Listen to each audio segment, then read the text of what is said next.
Hey YouTube, I got a response from markdzima on Galatians, and I don't typically do video responses, but I thought, heck, this is a good one, and he makes some very valid points. And when I went through Galatians, trying to mitigate that, trying to figure out, what this guy is talking about, there were so many problems. The first problem, obviously, was translations, because some people, most of the translations take the mention of revelation and shift it to, to something more real, where Paul then literally goes to Jerusalem, and Revelation appears to be maybe John's revelation or something like that. But that's not the literal translation. And there was an I think it's, Revised Standard Version or something, that does a pretty good job with it, but I'm going to use the American Standard Version because it actually looks like they have tried to translate this literally. And I want the literal translations on all this stuff, because it's ridiculous, how many translations. But anyhow, and I've gone back through the Markionite translation again to make sure that I know what I'm talking about, because the Markionite translation is even more confusing down in some of this stuff.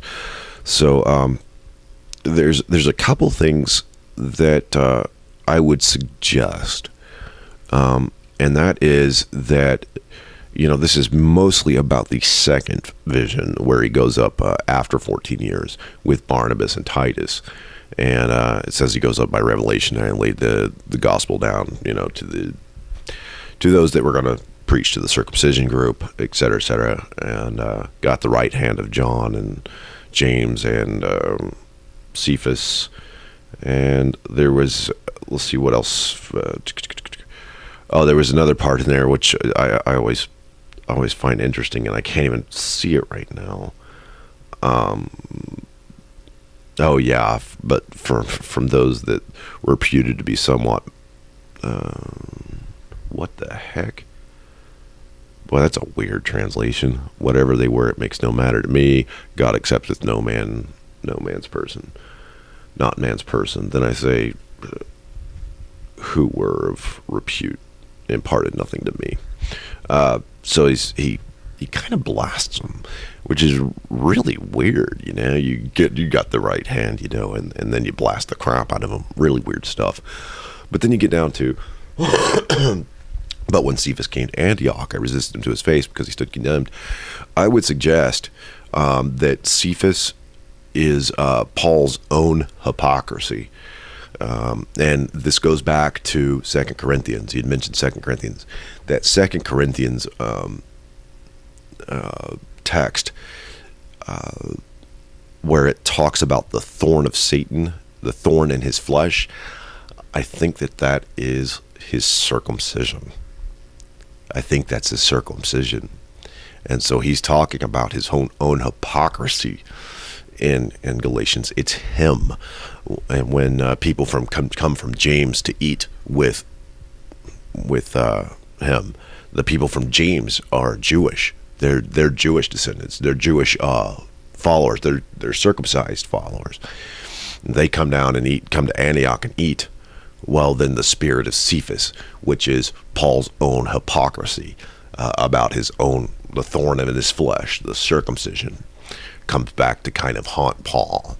And he talks about, how it even led Barnabas away, how Barnabas even became hypocritical because of this interaction, which is really kind of cool. But and then going back up above that, I think there's probably a pattern there where he talks about, he took Barnabas and Titus, and then who does he meet? Well, he means James, Cephas, and John. So there's 3 hypocrites, and then there's Paul and his 2 buddies. And I think they're all dead. I think James, Cephas, and John are all dead. And going back to 2 Corinthians, I think that is an absolutely cool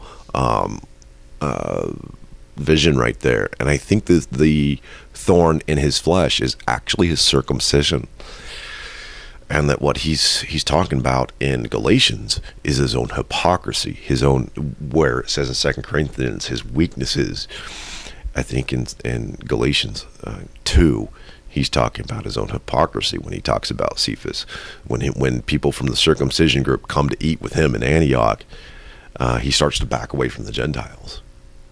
And he ends up rebuking the spirit of Satan in front of all of them. So yeah, I wanted to throw that out there because I think it's actually really cool if you kind of merge those two accounts. The Second Corinthians account and the Galatians account, but yeah, it specifically says that this was actually a revelation, that he didn't go to Jerusalem. And then going down even further, it does not indicate, it certainly appears that James, Cephas, and John were part of his vision. And also of note, Peter and Cephas, the Markionite version does not say Peter. It doesn't say Peter anywhere. It only says Cephas. So I'm not sure what's going on here with the translations and why there are two. They use both names, but that would be interesting to look into, I think.